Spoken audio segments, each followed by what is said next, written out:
Olá! Hoje a gente vai mergulhar fundo num assunto sério que envolve um perigo que a gente não vê, mas que está por toda parte: o trabalho com eletricidade.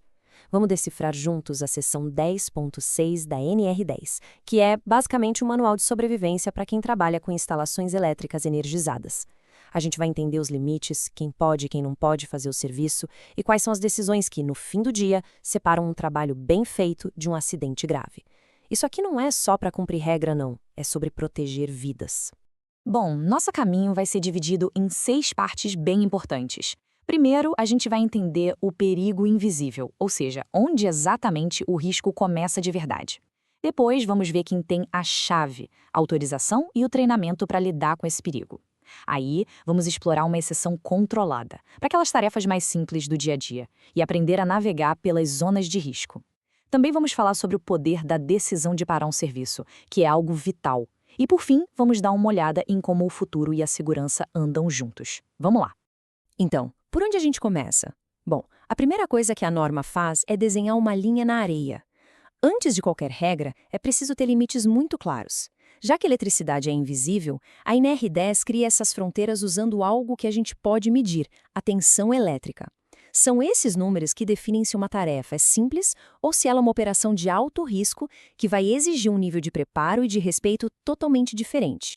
E aqui está o nosso primeiro limite. Para a corrente alternada, que é a mais comum que a gente encontra por aí, a linha é traçada em 50 volts. Pode até parecer pouco, né? Mas o item 10.6.1 da norma é bem claro. A partir desse valor, a gente já está oficialmente em território perigoso.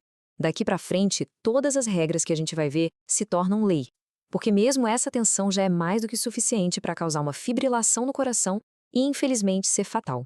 Agora, para a corrente contínua, aquela de baterias, sistemas de energia solar, o limite é mais alto, 120 volts. E por que essa diferença? É interessante, tem a ver com o jeito que o nosso corpo reage. A corrente alternada meio que prende a musculatura, sabe? Fica difícil para a pessoa se soltar. Já a contínua costuma dar um tranco forte, uma única contração.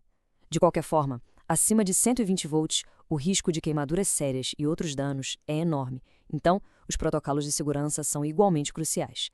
Esses dois números, 50 e 120, são os portões de entrada para o mundo da NR10. Ok, então a gente já sabe onde o perigo mora. A pergunta agora é: quem é que pode, legalmente e com segurança, entrar nesse território? A NR10 não deixa isso por conta do acaso. Ela cria todo um sistema de autorização e treinamento para ter certeza de que só os profissionais mais bem preparados vão encarar esse risco.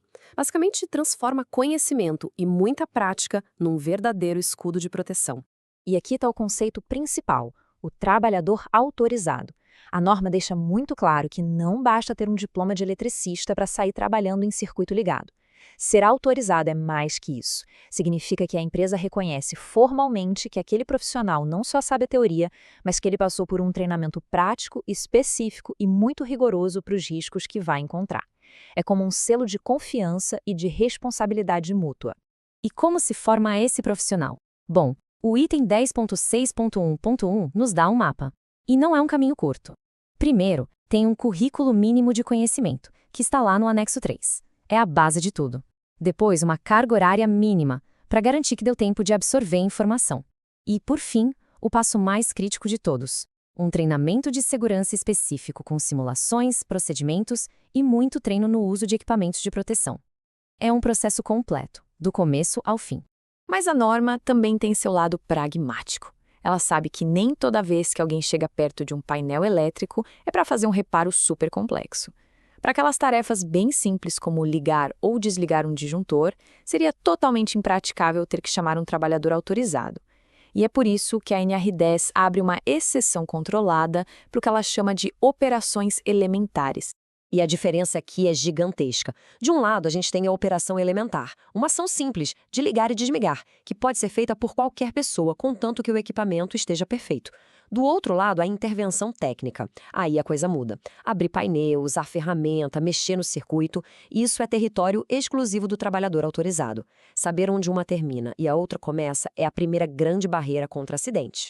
Só que essa exceção vem com um manual de regras bem rígido. O item 10.6.1.2 lista 4 condições e olha, tem que cumprir todas elas, não é uma ou outra. Primeiro, só vale para baixa tensão. Segundo, a tarefa é só de ligar ou desligar, sem usar nenhuma ferramenta. Terceiro, o equipamento tem que estar em perfeito estado, sem nenhuma rachadura, fio exposto, nada. E quarto, o dispositivo foi feito para isso. Se uma única dessas condições falhar, já não é mais elementar. E aí, a porta se fecha para todo mundo, menos para o trabalhador autorizado. Tudo bem, já falamos sobre quem pode fazer o quê. Agora vamos falar sobre onde. Porque quando o assunto é eletricidade, o perigo não está só naquilo que se toca, mas também no quão perto se chega. E a NR10 leva isso muito, mas muito a sério, criando zonas de risco e transformando o espaço físico em volta dos equipamentos num verdadeiro mapa de segurança. É aí que o item 10.6.2 nos apresenta a famosa zona controlada.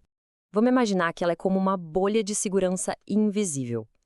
Dentro dessa bolha, o risco de um arco elétrico ou de um contato sem querer é muito real, mesmo sem encostar em nada. É aquela área onde só o fato de estar perto já é um perigo que precisa de controle e, claro, de autorização.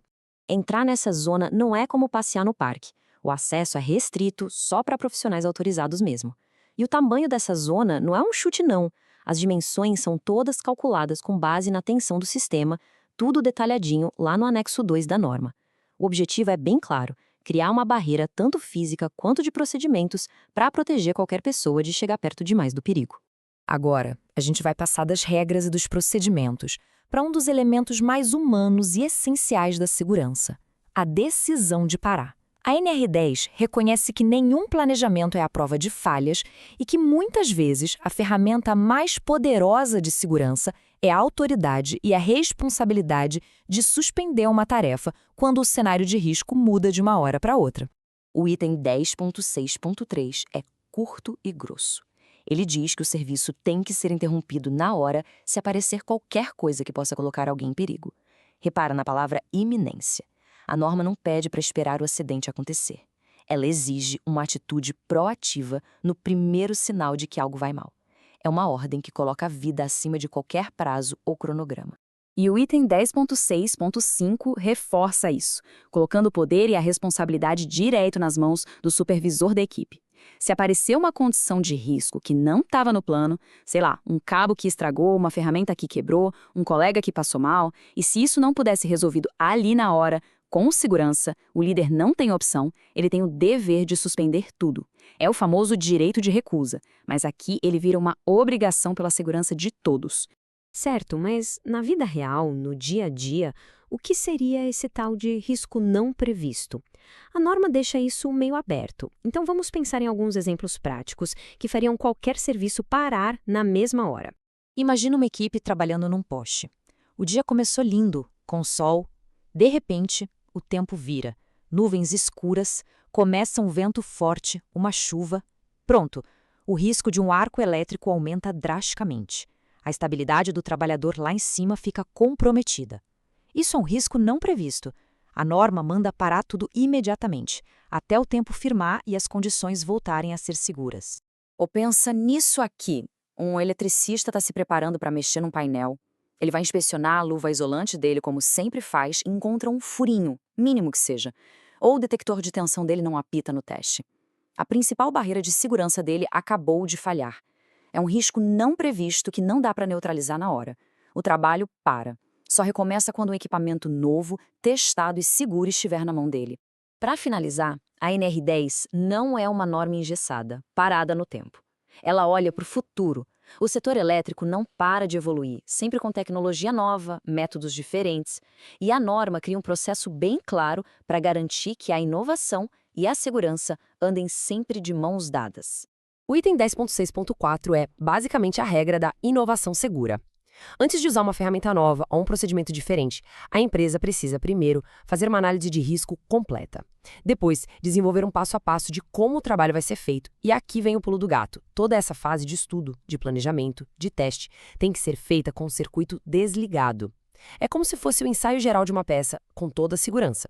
Só depois que o procedimento é validado num ambiente seguro, é que ele pode ser usado para valer, num sistema energizado. Olhando para tudo que a gente viu, fica claro que a seção 10.6 constrói uma verdadeira rede de segurança com várias camadas.